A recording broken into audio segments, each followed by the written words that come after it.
startups, most often you'll hear this this saying, which is on the screen: first dominate the small market, then go to the bigger market. Yeah.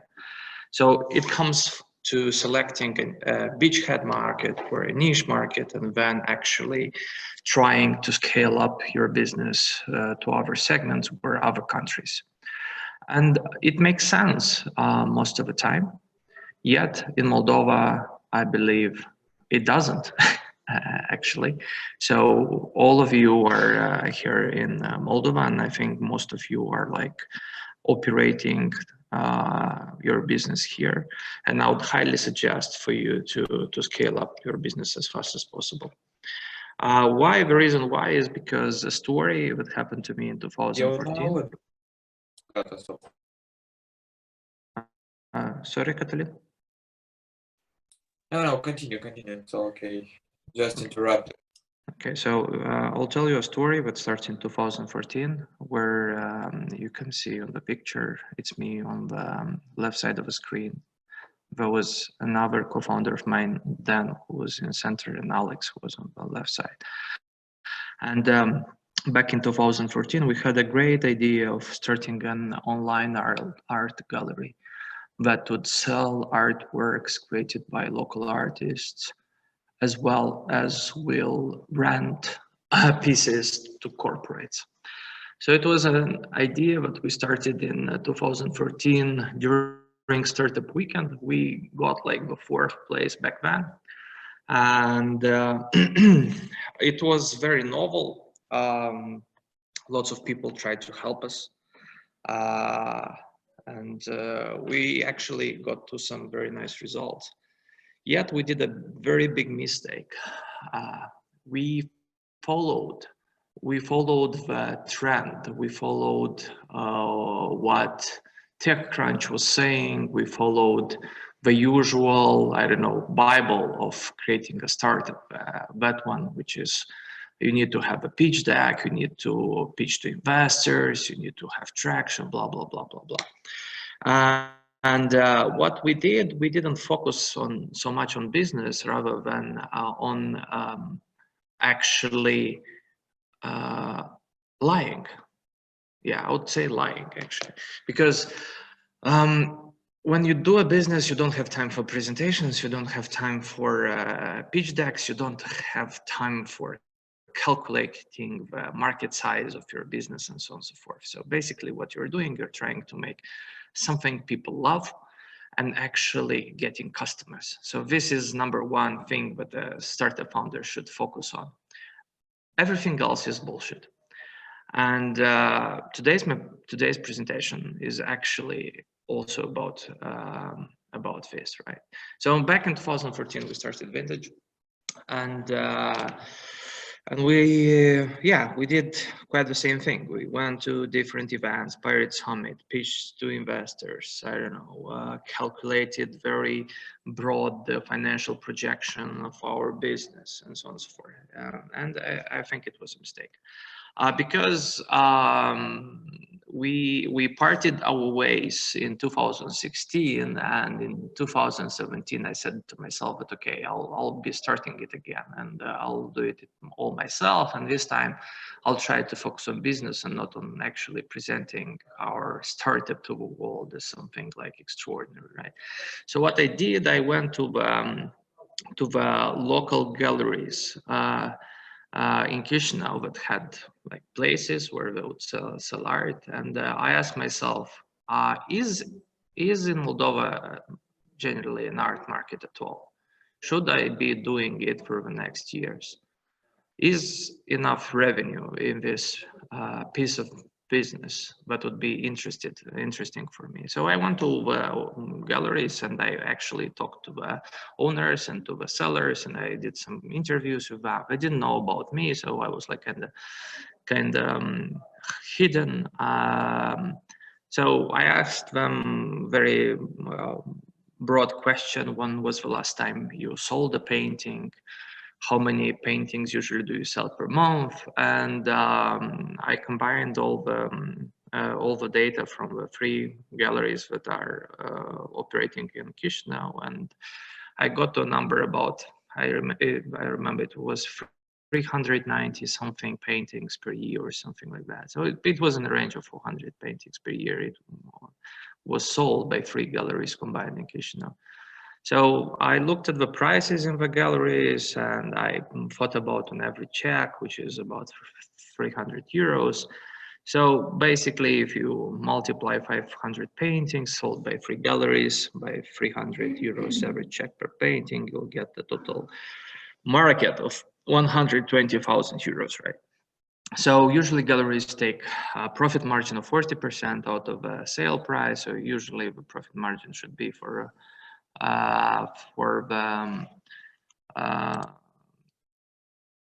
this business, the galleries would earn about 50K per year. So we are talking here about only galleries who would sell paintings for a living. Of course, artists are selling paintings by themselves. So I believe the number should, like, we would go to twice as more as the sum of 120,000. So I believe the market was back then about 250,000 euros. So that was the market in Moldova. And in 2017, we got to a revenue about 65,000 euros with a profit of 26,000 euros. So it was a very okay-ish profit. So it was profit after taxes. So it was like real cash that we could use in buying stuff we wanted, right? But back in 2017, I understood that but this business is not so interesting anymore, because like the market is really small, and for me to scale it up, I need to go to another city, to relocate there, to do the same kind of thing and to repeat it all over again from city to city. And I should actually move I should actually move from one city to and be physically there in order to do this type of business. So in the end, I decided that it's not a business I would like to continue on, because like the projections were not so fun. And in 2018, I believe I started putting a hold on it, although the profits, as you see, were quite okay, right? For a two-person business, 26,000 euros a year is quite okay. So that's what I did in 2017, but we started the business in 2014. So we did quite the mistake of not trying to understand if there is market for us here in Moldova, and to ask ourselves real good question: should I actually do this, right? Is there enough market for this type of business opportunity here in Moldova? Should I devote months and years of my life to this? And generally, this, as I said, it was a mistake because we focused on it for 3 years, and yeah. So I would like you to ask yourself a question. So not just to create that slide on your pitch deck with thumb size or what is the opportunity market for your business, but ask yourself a question: where is the market for your business? Where is your market for your business? So yeah, this is usually the slide we see on every pitch deck. So there is total addressable market. I believe all of you have this type of information, right? So I saw the participant list, and I saw 2 companies from XY accelerators and some from the UP accelerator. I watched the demo days, both of them, and I know that you have these numbers. I get that Radu, Lisica, and who else? I didn't see their pitch deck. So usually for you guys, TAM, SOM explained is basically the following. So there is total addressable market. It's how big is the largest market, possible market for your business, right? So in terms of art, if we look at the whole art world, it's $51 billion, right? So it's $51 billion worth of art that is sold every year. So we can consider that total addressable market, right? Yet for Moldova, because vintage was operating in Moldova, the serviceable available market was about 250,000 euros, right? So this was the market we were operating. This was the market we were doing business in. And the serviceable obtainable market, which is like the percent our revenue is from that market. So if we go back, so we did in 2017 60K, 65K, to a total market of 250. So approximately we got to 25-30% of the market share only in Chisinau. So that's quite it. So the total addressable market is like whole big market in the world, right? So the big dream. Serviceable available market is where you operate, is where you do business, and obtainable, serviceable obtainable market is what's the proportion of a market you are obtaining right now, right? Any questions to that so far? No questions, right? Okay. So as we saw, first dominate a small market, then run, forest, run. So what do I mean for this? Most of you are operating here in Moldova, and I think you have this idea of testing your product here in Chisinau or Moldova market first. Yet I believe that you need to run as fast as possible from this market, starting with year one after you started your business. Because it's a very poor market, it's a very uneducated market. It's very hard to actually teach this market to do what you want to do. So you're gonna be in my position 2017 when you'll get 25% of a total market in Moldova, but the market is so small that this percent doesn't matter at all. So, so my suggestion to you is to actually think from now on, like, where is your next country, where is your next customer you're gonna talk to, besides from Moldova. True. So let's look at a standard business model that I heard during startup weekends. So let's call it an online tool that helps you reserve tables at restaurants. So I heard this idea a couple of times during startup weekends, and it's very common in Moldova. I don't know why, although I believe there is no such problem in Chisinau, because usually restaurants are not very filled with people. But let's look at this business model, right? So, so let's presume you're the founders of this company and you want to create such a service. And the decision to, so you need to make a decision where I should start. So I would give you two examples. One is to start in Chisinau, and number two is to start in Budapest. And so you're building an online tool. You left your job. I think you have like a couple of thousands of dollars in cash in your savings account that will cover some expenses, or your parents will cover some of your expenses. So you have run away for 6 or 8 months. So every month is important to you. So you need to make a decision. You need to make a decision. Where would you start? Would you start in Chisinau, or would you start in Budapest? And you have two friends. One friend told you, hey, go to Budapest right now.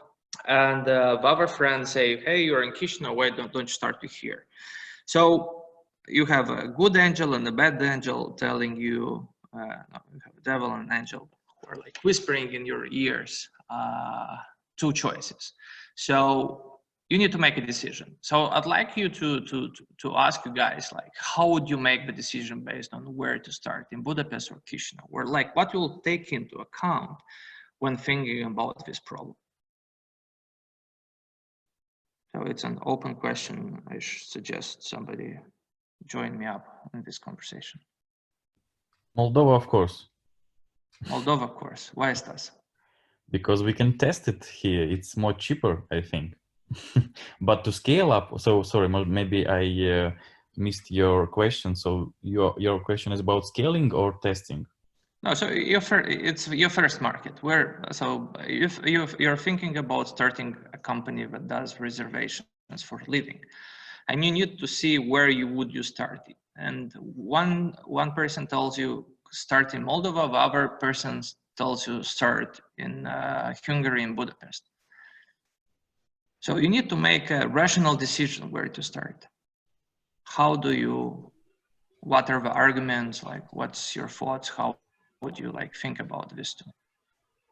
So I think to test, it's cheaper in Moldova, but to scale up to Hungary, it's perfect because the tourism is more. There are more travelers. Yeah, because of this reason, I would start from with Budapest. If this is something like concurrent of Airbnb, I think that Budapest is more likely market for this kind of startup.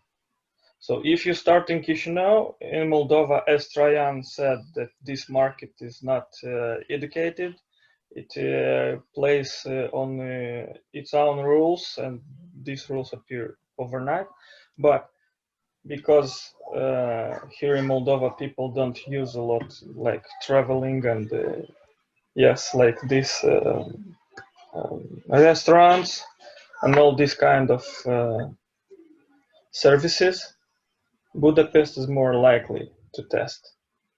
Okay, so these are opinions, but I need I'm a businessman. I'm thinking about real numbers. So I base my decision on some I don't know, quantifiable arguments, right? Is there anybody who could give me a reason where should I start based on some mathematics, on some statistics, on some numbers? Well, serviceable market is much bigger in Budapest, of course. So why? How do you know? Well, we are talking tourism right now, or? We're talking about, look, Andrei, you are the CEO of a reserve table startup. So you have a platform, you imagine a platform where there will be restaurants and you could offer clients a way to reserve tables at this restaurant from the comfort of their homes. So you need to make a decision. Where do you want to start? Simply judging on the population and the number of restaurants that can offer such services that will be connected to the platform and the number of customers of such restaurants, the serviceable market is much bigger in Budapest, for sure. How do you know the number of restaurants in Budapest compared to Chisinau? Well, you can easily find this information on Google Places. For example, we found information on all the wine bars in Central and Eastern Europe easily by just looking at Google Places. Right. So that's a very good answer. Is there anyone who can complement Andrei? Yeah, I guess I would want to add something. I guess in that scenario, Chisinau as an option falls out from the beginning, because in the beginning, what you would do, you would research the market a little bit, and if you use Google Maps for researching the occupation rate, right, of the restaurants, we can conclude that in Chisinau, I don't know, 50 of them are half empty, right? So from a business perspective, this idea could be potentially killed in Chisinau from the day one. So basically, the only option with staying in Chisinau is to, let's call it, work remotely, but I'm not sure it's a viable solution. So basically, Chisinau, in case of this idea, means that the idea is basically killed, and the only option left is either this hybrid option with working remotely, which is not a solution in this case, or otherwise moving to Budapest. Radu, I think your point is very good. So guys, when starting a startup, it's very important to understand your customers, right? Is to actually learn from them, is to be with them, to see how they're doing things. So if you're developing a tool that will help restaurants get reservations, sometimes you need to be in the restaurant and sit next to the restaurant manager and actually see how he is using the app, or notice on what buttons he clicks, what is his feedback. So basically you need to be near your customer 100% of your time. So just an example, in this case, I would most probably go on either Google Places, or I'll go on TripAdvisor, or I'll go on like any other like platforms or aggregators of restaurants, and I'll check the number of restaurants. So this is an important statistic. It's an important number. How many restaurants are there, right? So I will check Chisinau, I will check Budapest. And I guess for Chisinau it's about 400, and I guess for Budapest it should be 3,000 plus. So the numbers speak for themselves. There is much bigger market up there, right? Then usually, like, if this solution will imply that there is the restaurants should be filled all the time, right? So so I would test it. I would actually call restaurants, let's say on Friday evening here in Chisinau, and or let's say on Friday evening I'll call them in Chisinau and I'll say, hey, I would like a table in 2 hours, or hey, I would like a table for Saturday. Do you have anything available? And if they say that they have something available, it means that they don't have a problem, right? Because like people can usually come and stay there. Otherwise, I'll do the same thing for Budapest from the comfort of being here in Chisinau. So I'll call restaurants in Budapest with roaming tariffs or like international tariffs, and I'll try to book a place on Fridays and Saturdays there. So I'll call, like, let's say 10 restaurants in Chisinau, 10 restaurants in Budapest. Now I'll try to understand if there is a problem or not. Luckily, I was in Budapest for my vacation during this winter, and I actually had this problem because most of the restaurants in Budapest are booked all the time. Why? Because there is an extraordinary amount of British and German youngsters who are coming there over their vacation, and usually they're filling up the places and you don't have where to eat. And that's a big problem in Budapest. So so when I will make a decision right now, if I'll be in this position, I would actually check the numbers, see where is bigger opportunity in terms of possible clients, where is bigger problem, and for sure, I will take my luggage and I'll relocate to Budapest right away, because I don't want to I don't know, use my time, because I have limited time, because I have limited funding, right?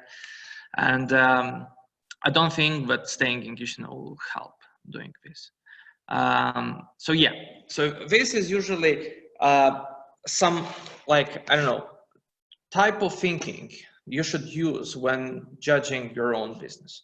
You need not to have just this beautiful slide that you include it in your pitch deck and rest in peace with this slide. You need to actually think about market as a business decision, as a business strategy. Where do you want to go? Why do you need to go there? Like, what numbers and what arguments are staying behind this decision?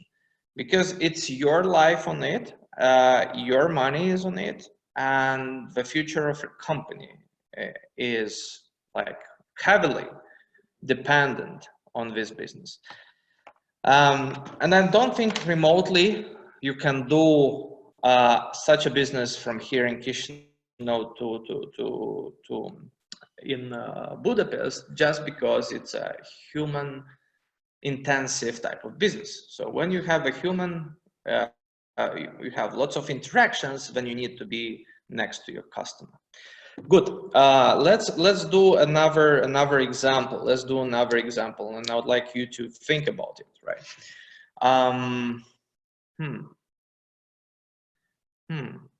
Actually, Traian, may yes. I go? Yes. I'd like to work on my example. Is that possible? Yeah, sure.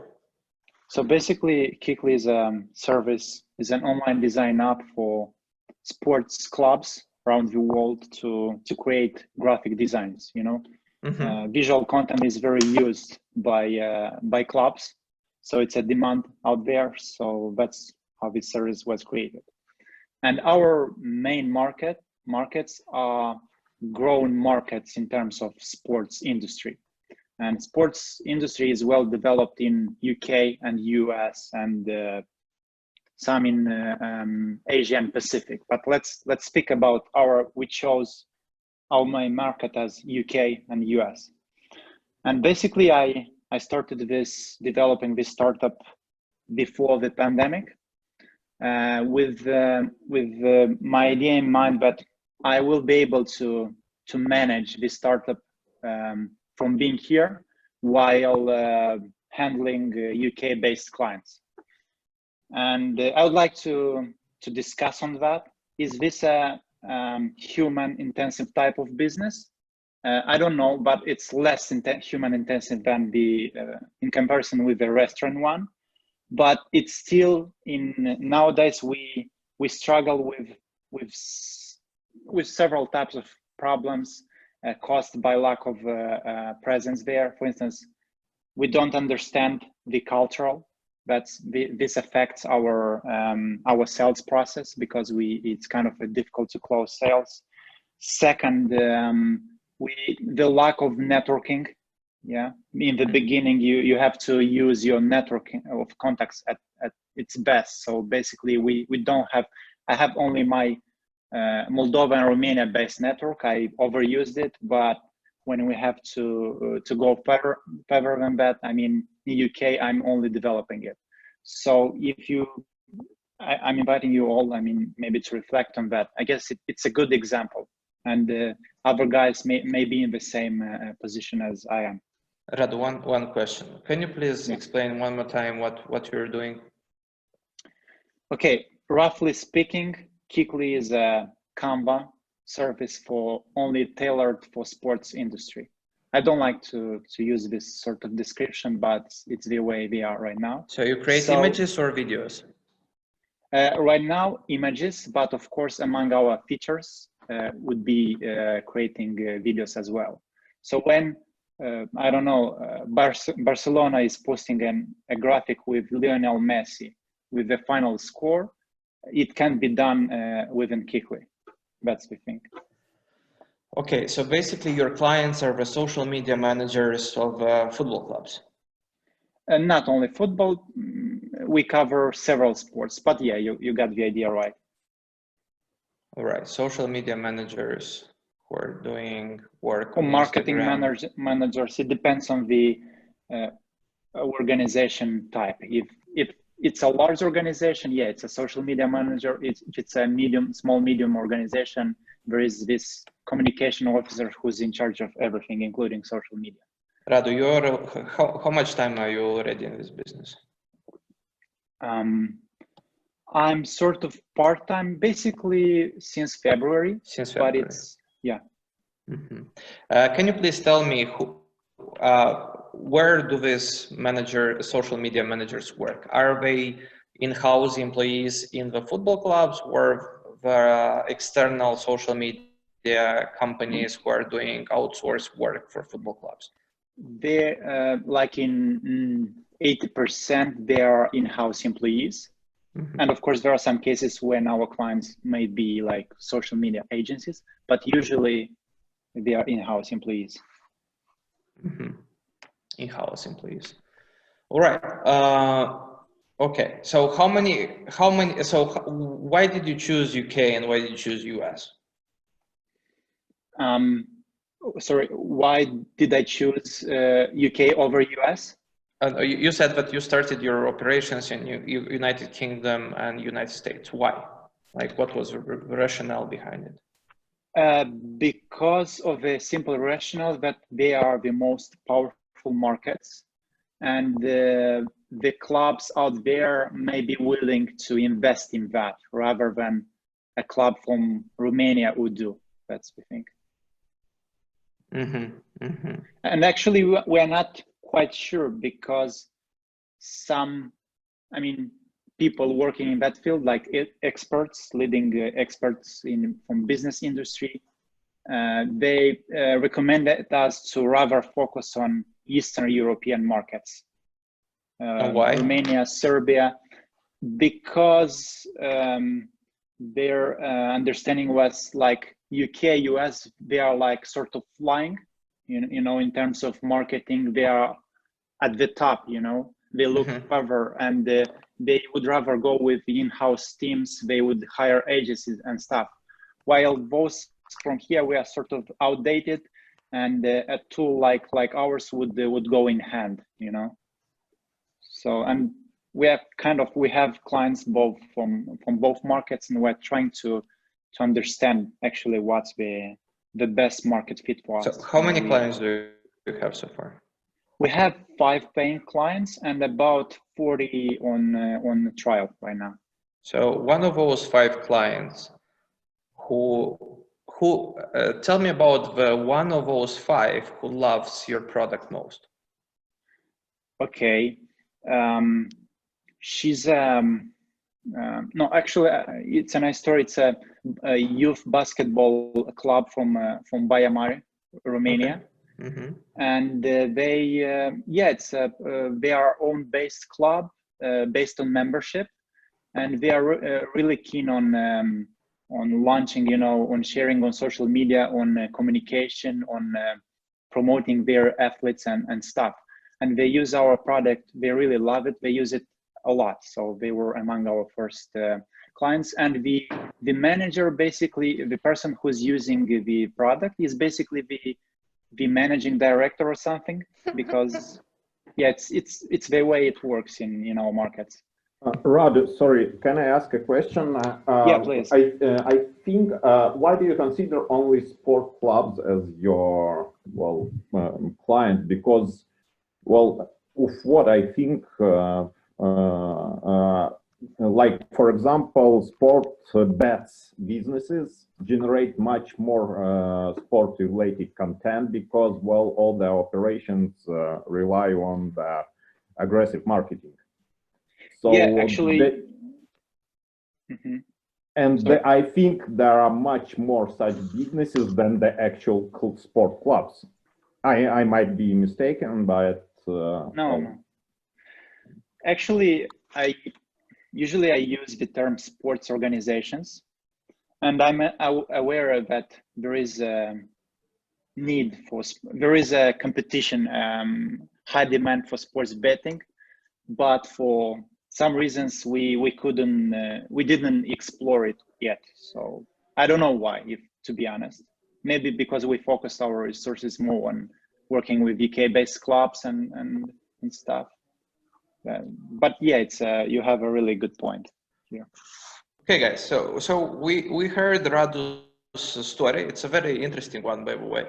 So Radu is like thinking that the real market should be UK and United States. On the other hand, he doesn't have a possibility to be there, right, to talk to those clients. Also, he told us that one of the best clients he has so far is in Baia Mare, who is a guy who is leading the club and social media manager at the same time. So guys, you have some limited information. Imagine that you are in the mathematics class 15 years ago. So you have some variables that you know and some variables you don't know. So like, let's think about ways to see, to create a model to help Radu analyze where is his market, right? So any suggestions? Yeah, guys, don't afraid to be harsh. I mean, I wouldn't take it personally. It's fine. I just need some rough, you know, inputs and stuff. So, friends. Well, can I try? Yes. Well, the first, well, it's not a variable, it's a constant, but at the moment, it's the, let's say, the number of possible clients on the market of each country. Like, for example, the number of clubs plus any sport-related organization. Then we have a few modifiers that we must multiply this number, that we should estimate, like, for example, the ratio of clubs and such organizations who don't have a full-time social media manager, well, the social media at least department, who is generating visual content on their own. So they seek outside help, well, delegate this work to some external businesses. And then, well, when I started, I had another multiplier to that. So just Andrei, once again, what do you propose?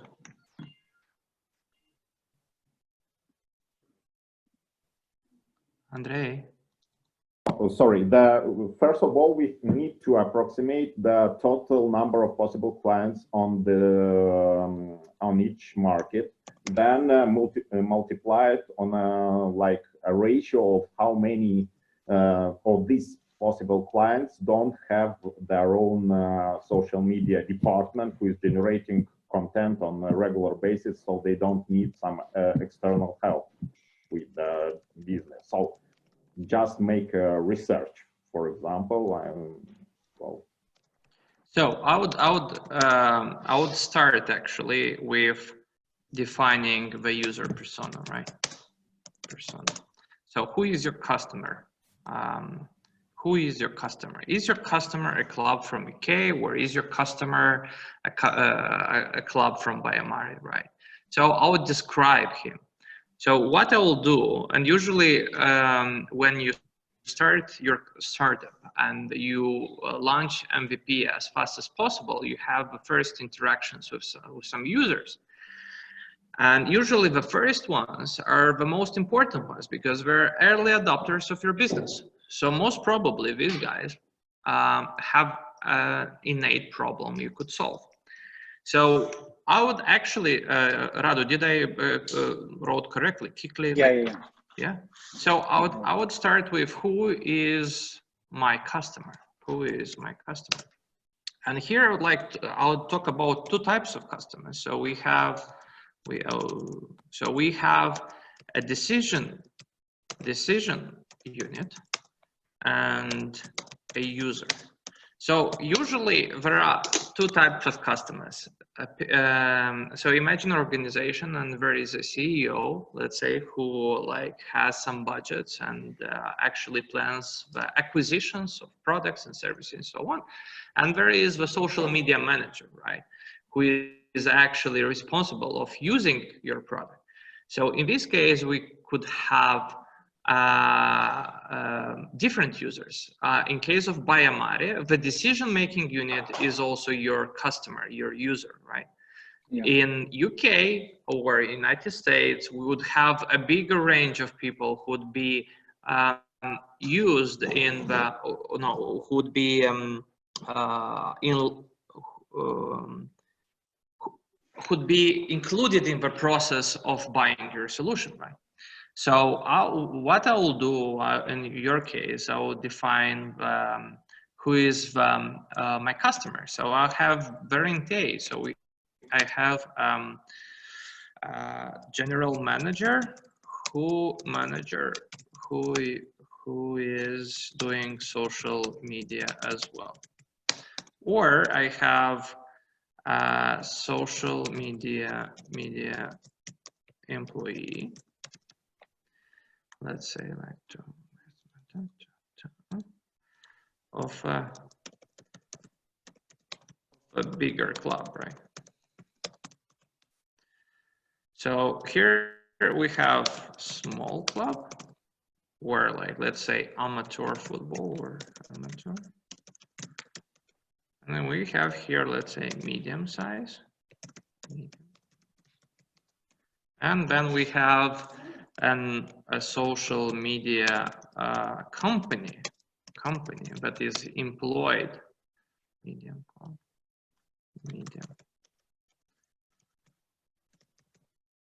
social media company that is employed by a bigger club. Let's say we Hertha Berlin, let's call it big Hertha Berlin. Then we have medium, let's call it, I don't know. Aldershot town. Go. We have a client like that. Aldershot. Aldershot.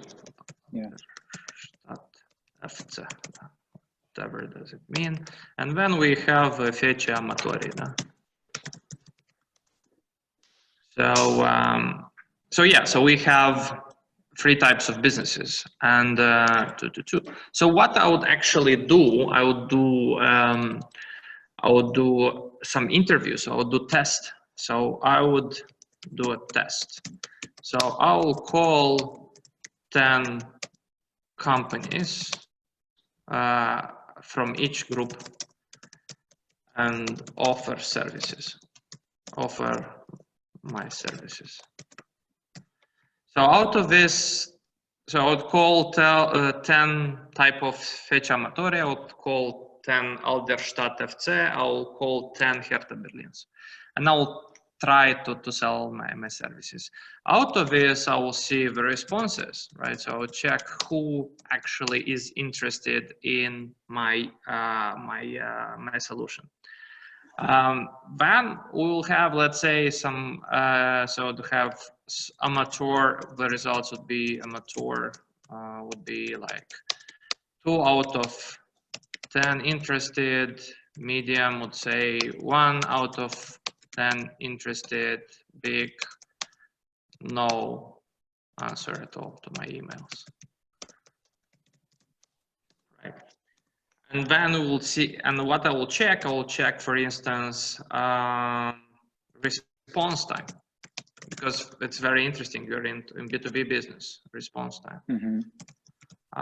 So if, for instance, the response time is much larger, it means that the cycle of selling would be longer. It means that maybe the deal will be better, but you will need to wait for a lot of time till the client sends you money into your pocket, right?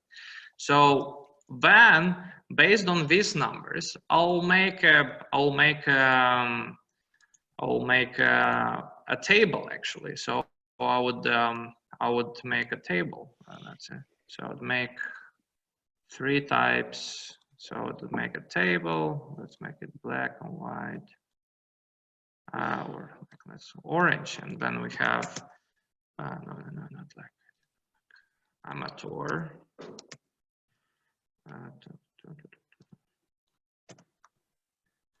So do 4. So do amateur, and I'll make medium, and then big, let's say. And what I'll see number of clubs, right? So number of clubs, and I need this number to understand like the whole number of market opportunity. And you might get an interesting idea, but at amateur level, there are, let's say, 100K clubs. At medium, because football is a very costly business, you get 20K clubs, and in European Union, and in big clubs, then are only I don't know, 2K. Clubs, 2K, right? yeah. Right. So then you'd calculate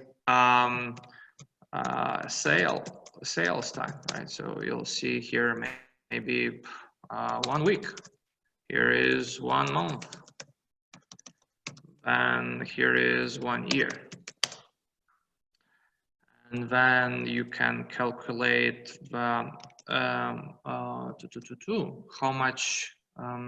So how do you charge them? Is it a subscription fee or? It's a monthly paid subscription, and right now we set basically the lower threshold. It's $25 a month. Based on what variable? On number of design pictures we're doing, or based on what? Right now we have only a single package, but in the future we'll make available, and we'll divide them between available templates and features. For instance, like video templates will require a higher subscription, you know, something like that, based on features and content. Okay, and this is very simple. Let's say 5 multiplied by 12, it's 250 plus, so it's 300 euros per year, It's right? Write it 250 because it's when it's a seasonal, they receive a discount. Okay. So what we do. So basically, if you have a service fee of per year of 250 so then you have a total addressable market of 250 multiplied by 100K, and 250 multiplied by 20K, and 250 multiplied by 2K. So just out of this graph, for me, it's quite clear that this is your target market, actually, like, which is much more interesting, right? Right. So I would try but again, I would go do these customer interviews first and see what fish is more interested in my offer, right?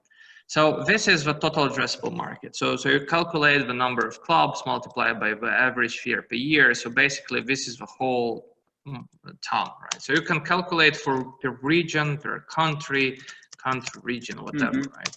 So it's up to you. It's up to you. Also, in your customer interviews, you might see that some countries, let's say in Germany, they're not so fond of social media, so people don't use Facebook and Instagram. In Romania is vice versa, and then you'll try to understand which region and country is more interested in your solution. So generally, most probably, doing customer interviews, you'll go back, you'll see that, for instance, only clubs in Romania, Ukraine, and Russia are the most interested in your solution, just because they love social media, they fit your customer profile. And then most probably you have the same fee, 250 multiplied by not 100K, but let's say 7K, right? 7K. And so number of clubs in all these countries,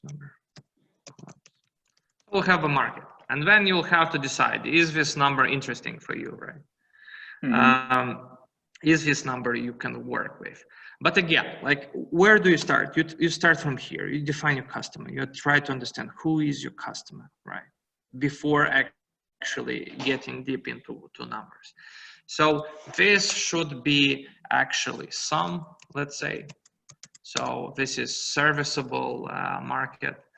And out of these clubs, also based on your customer interviews, you check that actually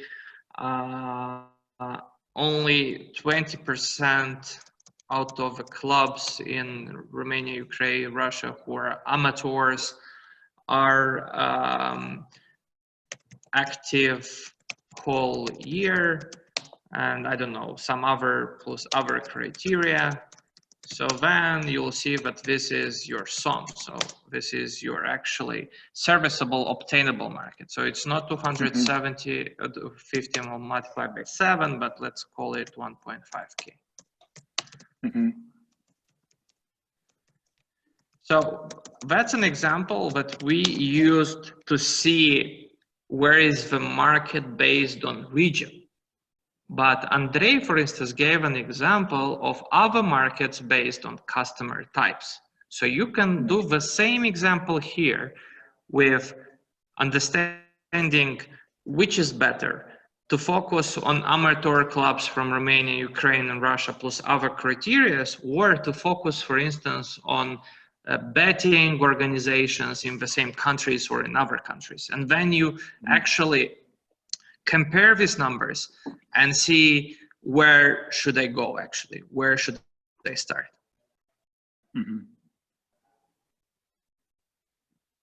And also you need to think, okay, if the market is very nice, sometimes the market is very interesting. It has a lot of cash, but sometimes there are some challenges you cannot overpass and you need to pass on it. Let's say, for instance, the transaction cost is super big.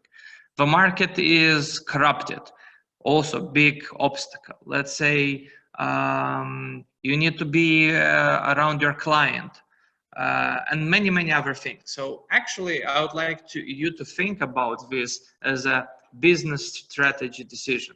You need to think where to go first, right? Is it clear so far? Do you want to make another example where? Yeah, for me, it's clear. Thank you.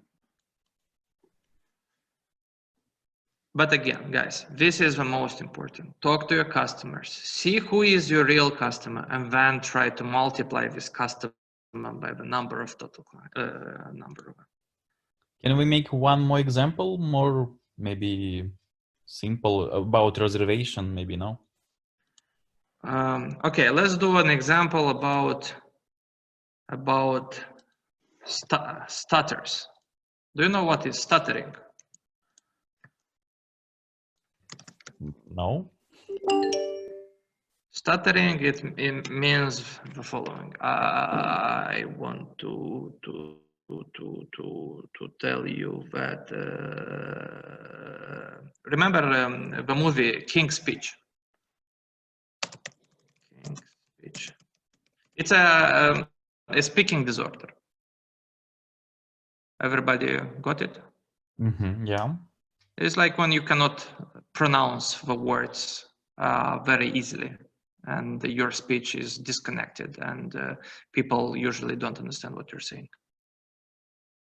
So, let's imagine that you have this condition and you stutter, and imagine that you are right now in this conference with us, and you are in a Zoom meeting, and you are a presenter. How could you actually talk in the Zoom meeting when you stutter?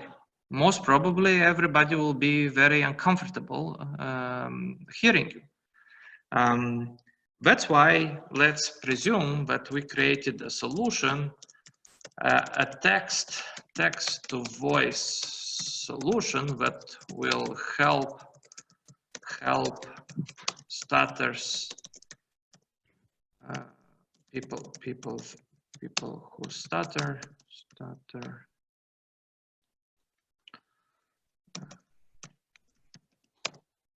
enjoy Google Meet and Zoom conferences.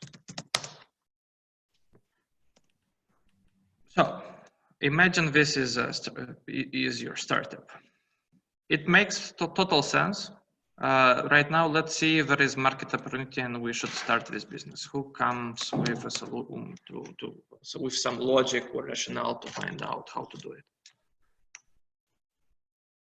To see if there is enough market for it.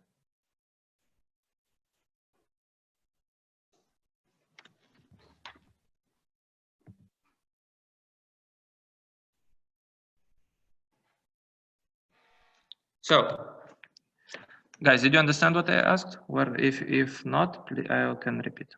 Yeah, I can understand, but there are already, Google has this solution. Even in Google Translate, you can press a button and it will be pronounced what you type. So. It can be pronounced, I'm not talking about the solution. Imagine that the stutter person is right now on Google Zoom.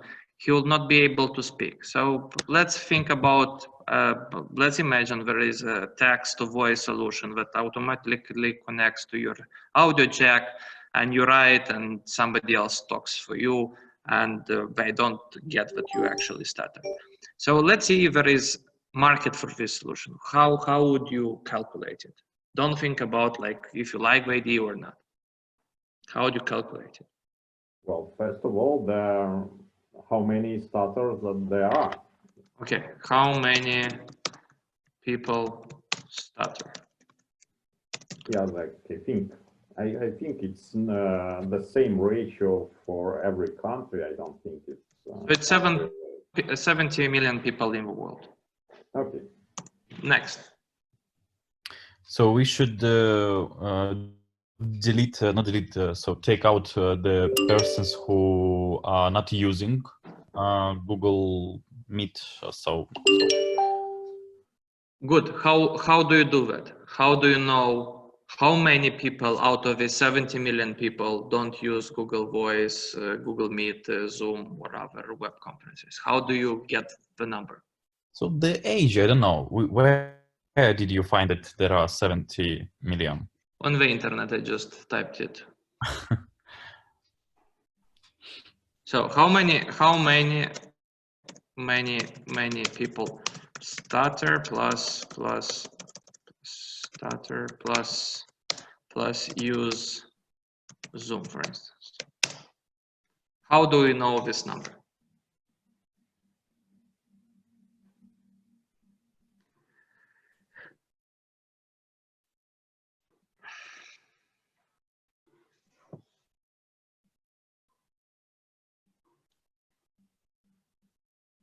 Users, I don't know. So maybe statistics of Zoom, how people, I don't know. No, it's kind of strange here because I think that those who started don't use Zoom too much actually because they have this problem. So you will have to like find out how many of them would like to use Zoom. So how do you do that, Andrei? Well, interviews, of course. But Perfect. So what do? You do a test. You actually find, let's say, 100 people, different ages, sex, occupations, and you call them or meet them, and you ask them if they use Zoom, or when was the last time they used Zoom, or Google Meet, or why they're not using, and on and so forth. So basically, based on these customer interviews, what you'll get, most probably, you'll get that only, let's imagine that there are still, let's say, business people who use Zoom or who use Google Meet somehow. I actually talked to one person who started yesterday, so obviously there is somebody.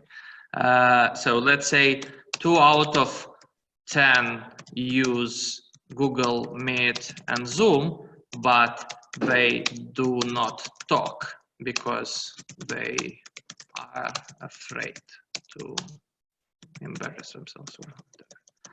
Okay, very afraid. Let's call it like this. So out of 100 people, 2 out of 10 use Google Meet and Zoom. So how many people started and use Zoom in the world? Based on this very wrong statistics, but it's what we have so far. It's much better than nothing, right? So what do we do? So out of 70 million people who started, it means that we divide by 10 and multiply by 2. So that's, so we have, let's say 14 million people worldwide, right? Okay, what else? What else? Is this the total market? Or should we make it smaller? What's your process? Are you good to go?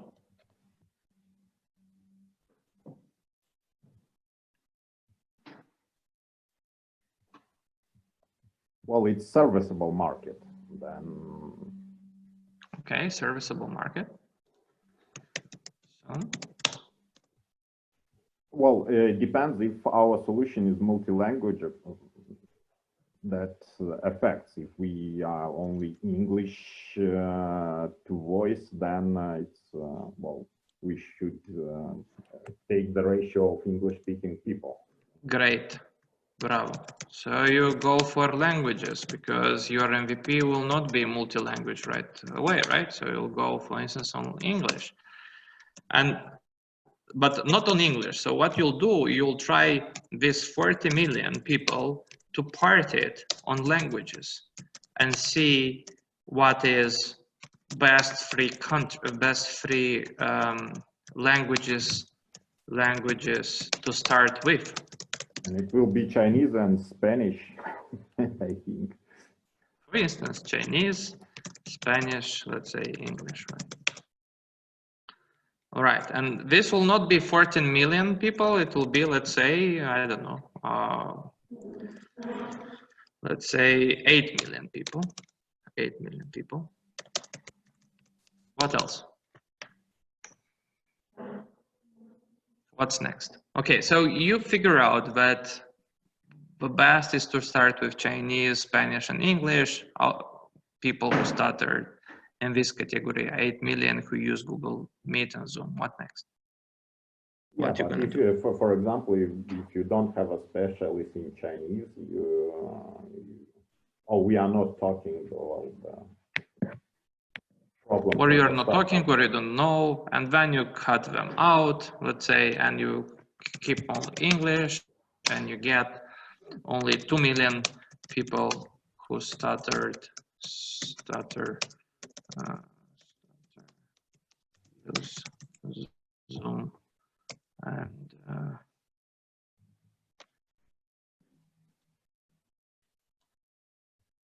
use Zoom. Next.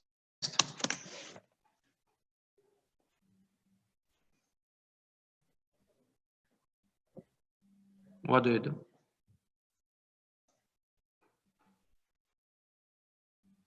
Maybe we should break them down by the country, by the market, because it would be easier that way to organize the interviews and stuff, at least to have some insights here. Okay, good idea, country. What else can we divide? I guess age, if this is relevant. Okay. I'm not sure. What else?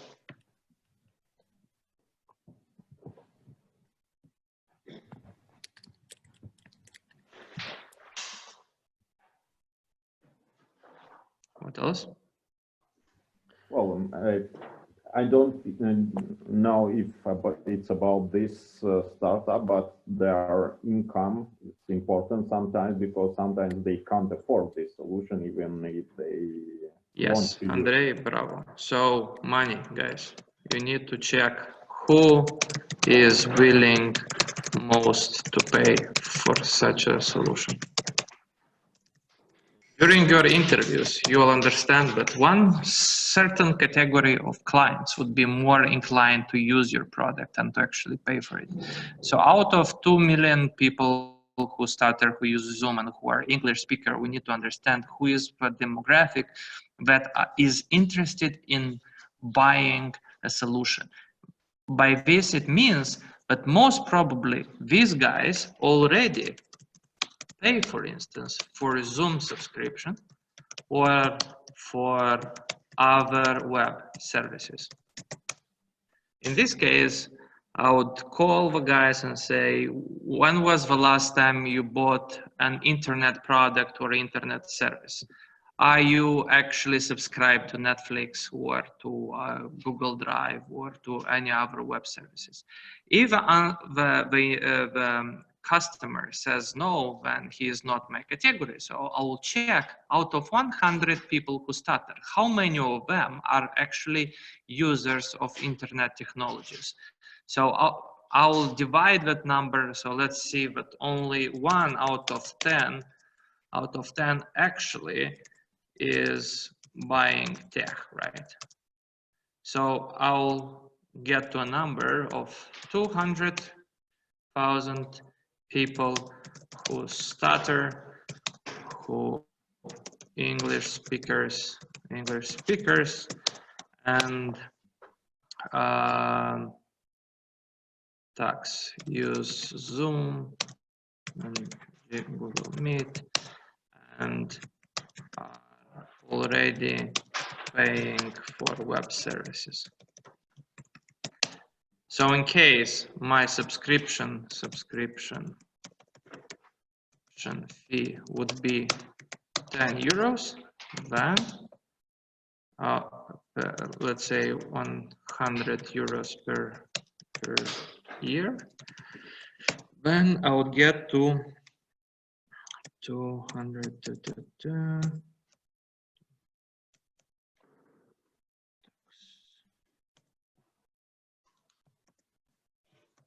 So get to 20 million, let's say, euros reachable revenue. So what is this? Is this question? Is this TAM? Is this SOM? Is this SOM? What is this? This is TAM because reaching 100% of a potential market, this is huge. No, this is, I think it's SOM, because TAM, we took out all the other languages, and all the other languages should be included in the TAM. So this is SOM. This is the second one. So this is like this in the middle, this one. Yeah. TAM contains all other languages, right? So as you mentioned, SOM is this one. So out of this, so if you get to, so it's 20 million euros a year market opportunity to develop such product for this niche with this very wrong statistics. But it's an example how you would think about it. Usually, if your serviceable market is bigger than, let's say, 5-10 million euros in the beginning, it's all okay to start your business. If it's smaller, then not very nice. Sorry, what did you say? Bigger than what? I lost you. So you have, you look at it and you see 20 million euros. So if I do such a tool, the whole market opportunity for English speakers is 20 million euros. Am I okay with this? Am I okay with 10% of this market? And if you're okay with 2 million euros, you should start your business. But not with this one.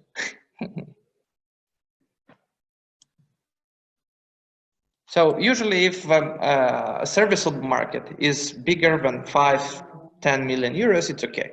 It's okay. It can be a good internet business. I'll give last example. I don't know, Irina, do we have time?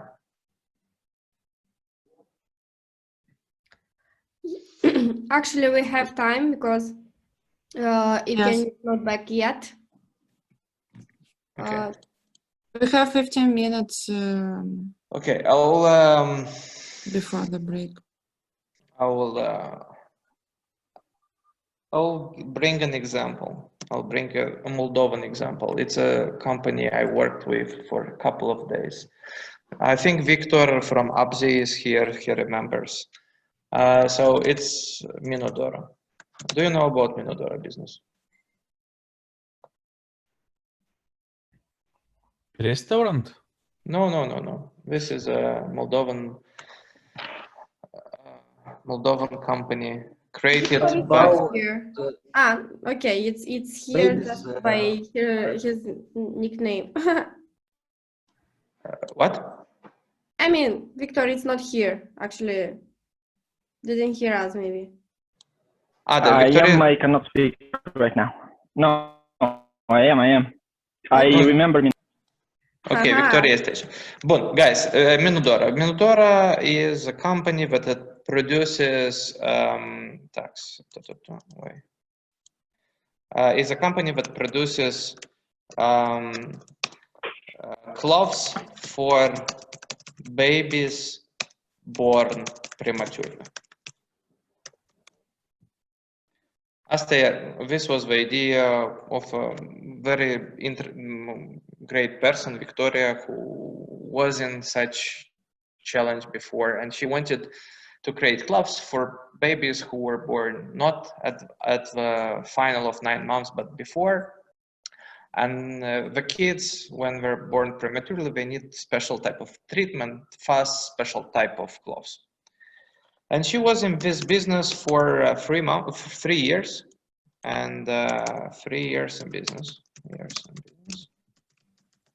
And the results were not fun.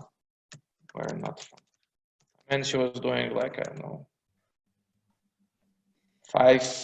lei per year or something, 10,000 lei per year. But still, it was a very good idea in terms of like social impact. Like she was creating special type of clothes for babies, but the results were not fun. So what we actually do is what we try to understand. Generally, I put myself a question: is there enough market for that?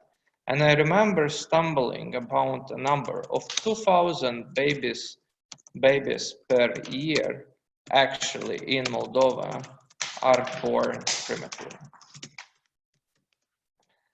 So she was selling her clothes for 10 euros per piece. So the whole market would be 2,000 multiplied by 10. So basically it's 20,000. Well, yeah, but for each baby, the parents can buy several sets of clothes. All right, so let's even presume that they'll buy 5 pieces of this. So they'll get 100,000 size. So yeah, what is this? 100,000 euros.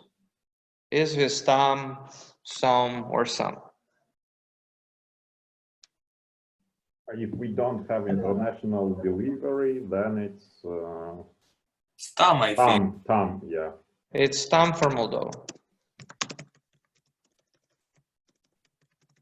Because if you go to see a serviceable, where like we will get to understand who from 2,000 moms are willing to pay for such products, right? So usually mothers who born their kids prematurely means that they went through some stress during their pregnancies, or some, I don't know, some things happened with their body that actually made the kid to get out in this world earlier, right?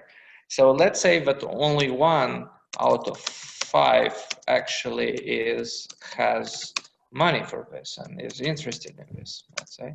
So then we have 20,000 euros, and then like what market share you want to get, because you will not sell to each mom, right? So you will get, let's say, I don't know, 30% market share. So then you take 20,000 and divide, multiply by 30, right? So you get 6,000 euros. So the question is, would you start such a business?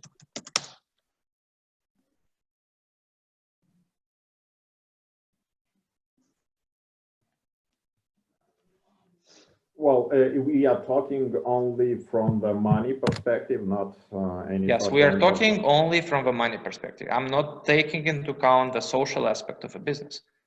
Well, it depends how many costs there are. Well, because it's 6,000 euro, you can manage it by yourself, for example, or at least with one other employee. Well, it's not a big business, but it's self-sustainable. At least you can hire 2 people and get an extra, well, profit and take care of other. Andrei, I know that you are a father, and I know that you are emotionally biased right now. Yeah. But simply looking at a serviceable market of 6,000 euros is kind of like, no, it's right? very small. Well, for sure, you don't get investment on such a market. If you only operate on your own as a, well, just a job, normal job. Yes, yes. It's I think it could be a hobby, right? Where some, like, I don't know, some there might CSR be for somebody who is already doing.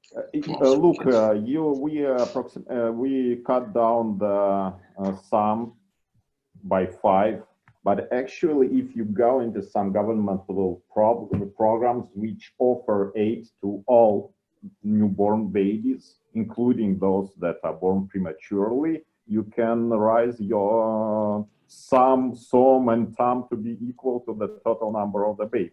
Yes, yes, yes. In case you do very good business with our politicians, I think you can do 100,000 euros per year. But generally, like it's just a simple example in free market economics. When you look at the problem and you see that this problem is too small, right? So and then you need to make a decision. Should I actually start this business or not? Should I continue or not? So what I wanted to tell you today is like to think about these topics not as something that you'll include on your pitch deck, but of a business decision that would influence the life of your company.